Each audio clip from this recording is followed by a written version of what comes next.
Most Fortnite players spend hours every single day grinding creative, running piece control drills, practicing edits, and perfecting flashy retakes, but the second they load into a ranked match or a tournament, everything feels different. Their builds are slower, their edits don't come out as clean, and the fights that felt effortless and creative suddenly feel impossible under pressure. It's a problem every player has faced at some point in their journey, and it's the reason so many people call themselves creative warriors, but struggle to climb in ranked. The truth is simple. It's not that your actual skills aren't good enough, it's that you've never learned how to actually transfer them into real games. This gap between creative and competitive play is one of the biggest hurdles for any Fortnite player who wants to truly improve. And that's exactly what this video is about. I'm going to show you the 5 steps pros use to make sure their creative mechanics carry over into ranked and tournaments, so you can finally play the same way everywhere and start improving for real. By the end of this video, you'll have a concrete system that bridges the gap between flashy creative practice and consistent high-level performance in real matches. Alright, step 1 is practice on the ping you play on. The first step is to practice on the same ping you're actually playing on in Battle Royale, or at least the closest ping possible. This is where almost every player messes up, and it's the number one reason mechanics feel so different in ranked compared to creative. Many players grind creative at low ping for hours on end, thinking that the skills they develop will naturally carry over. But when they load into ranked games with higher ping, everything slows down slightly. Edits don't snap the way they practice, and builds feel off. Your muscle memory is tied directly to timing, and timing is affected by ping. Training in one environment and then competing in another means you're building habits that won't actually match your real conditions. For example, I set around 30 ping on West servers for Battle Royale, but when I join West creative lobbies, my ping actually drops too low, making my edits and builds feel way cleaner than they do in ranked. It might sound like a good thing, but it's actually a problem because my muscle memory is being built on conditions that don't exist in real matches for me. When I switch to central lobbies, however, my ping stabilizes around that same 30 ping mark, which perfectly mirrors my real ranked conditions. That adjustment might seem small, but it's massive for consistency. Every ramp, wall, and cone placement is timed differently depending on latency. If your creative ping is way lower than your Battle Royale ping, your builds won't translate cleanly under pressure. That's why pros are so careful about where they practice. They know even tiny ping differences can decide a fight when it matters most. It's also why most pros are on 0 ping. Even if you don't have multiple servers to choose from, you can still get close. The goal isn't perfect replication. It's training under similar conditions so your mechanics transfer naturally. Over time, you'll notice that your edits feel the same in ranked as they do in creative. You'll stop blaming lag or inconsistent server performances because you're already conditioned yourself to react appropriately under these circumstances. The consistency built from training on realistic ping creates not just mechanical precision, but also confidence. Every time you drop into a fight, your brain knows what to expect, and that mental edge is just as important as your raw skills. Step 2. Use drills in real game scenarios. Once your ping is consistent, the next step is to apply your creative skills in real scenarios. Many players that thinking running drills over and over in private creative maps is enough. They'll spend hours practicing piece control, retakes, and edits in isolation, which is good, but when they load into ranked, the pressure and unpredictability causes them to freeze or make mistakes. That's because they never learned how to connect those drills to actual gameplay situations. To bridge that gap, pros use realistic creative maps like 1v1 realistics, clutch realistics, and competitive box fight maps. These aren't just practice arenas, they simulate the chaos, timing, and decision making you face in actual matches. Every engagement mirrors what you'll encounter in a tournament, from third-party pressure to tight build fights. The purpose isn't to rack up wins in these maps, it's to condition your brain to execute mechanics consistently under stress. Here's the critical part. You have to practice with intent. If your focus for the day is piece control, then every single fight in those maps should revolve around it. Forget winning, forget flashy eliminations, your only goal is to execute the mechanic correctly every time. For instance, if I'm grinding piece control, I go into a map and force myself to take control of every wall, cone, and ramp, even if I get eliminated multiple times. I've succeeded because I've exposed myself to dozens of relevant situations. Over time, this repetition makes the mechanic automatic. The difference between a creative-only player and a pro is this: drills without real application are wasted time. By practicing drills in realistic scenarios, you condition yourself to respond correctly in actual fights.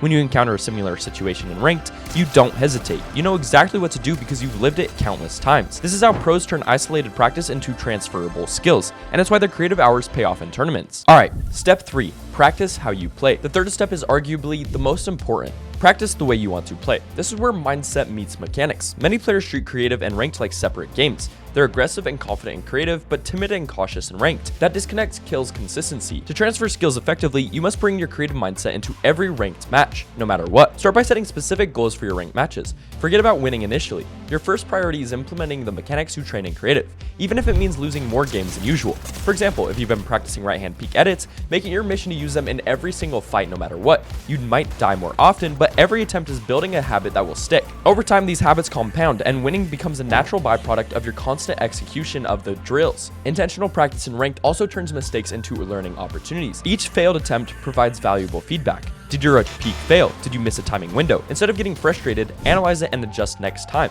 This approach is how pros maintain their composure under pressure. They don't just grind mechanics, they deliberately expose themselves to high-stakes situations so that when the real tournament comes, their reactions are automatic. This mindset shift is crucial because it transforms ranked matches from stress-inducing trials into productive practice sessions. Step 4 is to build a structured routine. The fourth step is creating a training routine that connects drills, scenarios, and actual matches into one cohesive workflow. Random practice is ineffective. One day you free build, the next day you jump straight into ranked with no warm-up, and the day after that you might mess around in box fights. That randomness means your sessions never build off one another, leaving your skills inconsistent. Pros avoid this by structuring their practice into a deliberate sequence that starts with isolated mechanics and ends with high-pressure application. A typical session might begin with creative drills to sharpen your individual mechanics. Next, you transition to realistic creative maps, applying what you've just practiced under fight-like pressure. Finally, you jump into ranked matches, focusing on integrating everything you trained. This flow warm-up application competition ensures that your skills build progressively, and your brain can connect isolated practice to real game execution. Over time,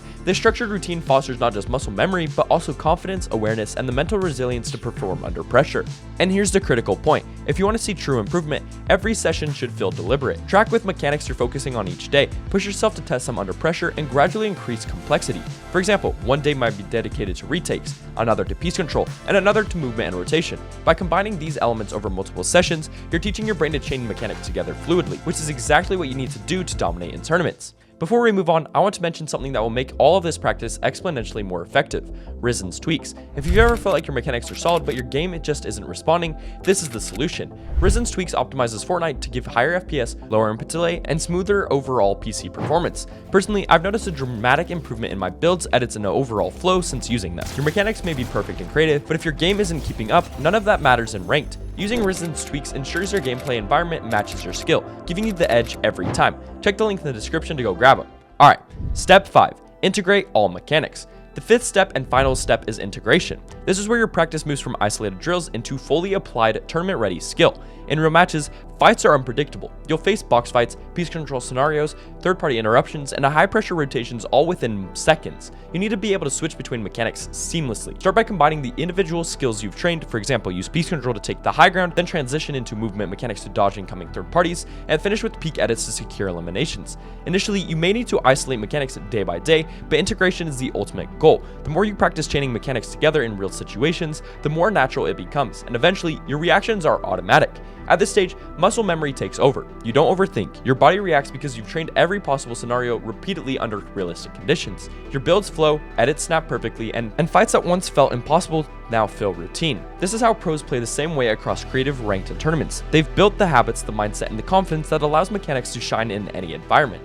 But at the end of the day, the biggest mistake players make is treating creative and ranked as two different games. They're not. They're two sides of the same coin. The only difference is that pros know how to bridge the gap, and now so do you. Practice on realistic ping, drill mechanics in realistic maps, practice with intent and ranked, follow a structured routine, and integrate everything. Stick with it consistently, and your creative skills will finally show up when it matters most. Here's your challenge. Treat creative like a training ground, not a playground. Build your routine around these 5 steps. Embrace failure as feedback, and stay consistent. Every fight, every death, every practice session contributes to your growth.